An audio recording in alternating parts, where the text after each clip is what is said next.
Shri Vishnu సినిమాలంటేనే variety concept తో పాటు కితకితలు common గా ఉంటాయి.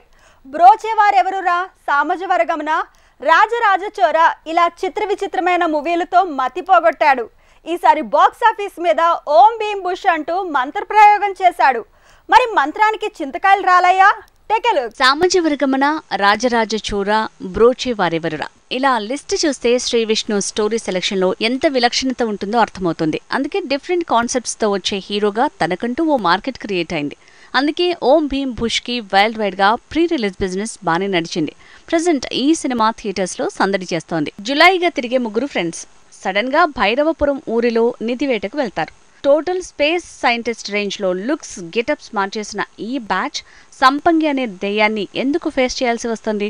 హీరోకి ఆ దెయ్యానికి ఉన్న కనెక్షన్ ఏంటి అనే ప్రశ్నలకు కితకితల సమాధానంగా మారింది ఓం భీమ్ బుష్ మూవీ. ఇక ఓం భీమ్ బుష్ లో శ్రీ విష్ణు పాత్రలో పాతుకుపోతే ప్రియదర్శి, రాహుల్ రామకృష్ణ పాత్రల్లో దూరిపోయారు.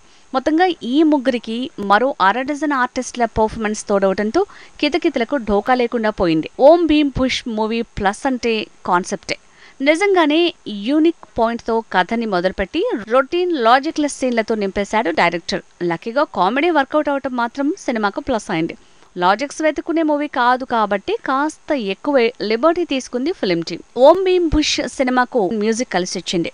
రాజ్ తోట సినిమాటోగ్రఫీ వర్క్ ప్లస్ అయితే విష్ణు ఎడిటింగ్ కూడా బానే కలిసొస్తోంది. ఓవరాల్ గా టెక్నికల్ గా కూడా సినిమాకు ప్లస్సులే పెరిగాయి. ఓవరాల్ గా ఓం భీమ్ బుష్ సినిమాకి పాజిటివ్ టాకే పెరిగింది.